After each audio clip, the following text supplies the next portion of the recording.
going from sports entertainment to pro wrestlers, man. No doubt When this about it. got announced, I had a feeling this would have been, the match of the night. And it was, I have to say right here, it was my match of the night. This one was a great ground and pound physical match, man.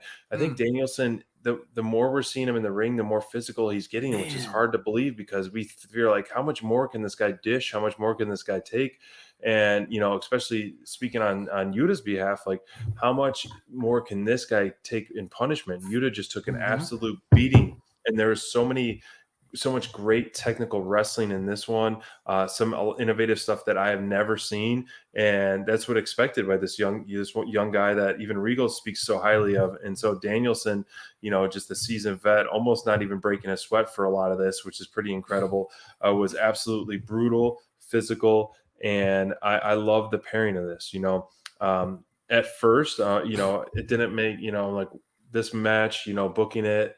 And then, okay, I'm like thinking about it more and more and more. I'm like, it's actually gonna be really good because we've seen Yuta go the distance with the Moxleys and other people for a while and be very underrated. It's an underdog story essentially. And what I like that he came out alone too. He didn't come out with best friends. If he is cutting ties with the best friends, it was a pretty brutal back and forth match. And, Yuta didn't tap out. He was knocked out essentially because, he put him to sleep or said in that hold. So that elbow exchange, that elbow exchange when Danielson was dropping the elbows into Yuta's chest and then Yuta was able to reverse it and go hard with those elbows into Danielson's chest. Yeah. Both of these guys wore each other out. And this is the type of match where, even though Yuta came up at the losing end, came out looking like $1 million. Going into this one, I was like, man, clearly AEW sees a lot in Yuta. They're really investing in him. Being transparent, there are probably 20 guys on the roster that Crayfish would put ahead of Yuta in this situation, right? Just getting this kind of spotlight, getting this kind of rub. There are a bunch of guys on the roster that I love that could use that. And I will be more than happy to say AEW is making Yuta into a true star, like truly showing why they believe in him. When you go toe-to-toe with Danielson like this, man, the crowd was seeing it too. He absolutely earned the crowd's respect, earned my respect. And it was clear he's earning William Regal, Danielson, and Moxley's respect. So he might be the first recruit. He might be the first guy to join that crew. Physically, you don't think like he would fit with that. Like you look at Yuta, you're like, okay, you kind of want some back alley brawler looking guy to join this club. But the more we're seeing him dish the pain, take the pain, it's almost like this I use this for Darby, but like a crash test dummy, like how many times are you going to get up? You get thrown every single time and get back up every single time. So it's showing the heart. So they see the heart in him. Yes. And so I could see that, especially with William Regal being put over so much. But to me, I would rather see someone that is more of a right. Yeah.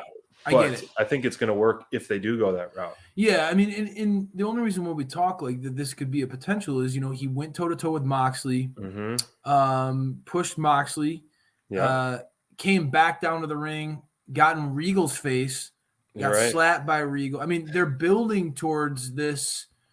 It's evident that there's going to be more to it than this, SPD. He's not going to just go away after this week, right? He went back-to-back against Moxley and Danielson.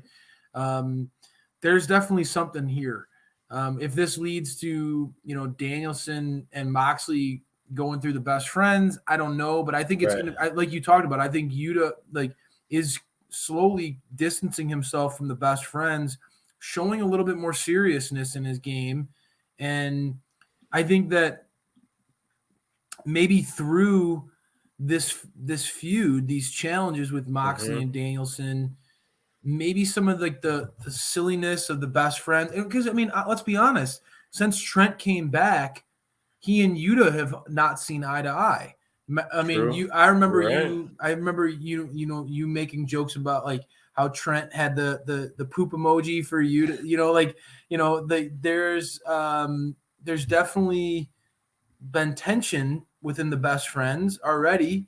maybe this is an example where Yuta can break away and can be maybe get away from some of the fun and games of the best friends and be dialed in with a little bit more seriousness, because he showed from a technical wrestling standpoint, the kid is talented. There's no denying that. So maybe under the right tutelage, he can go on to the next level and can kind of break through like AEW, I think, wants to see him do.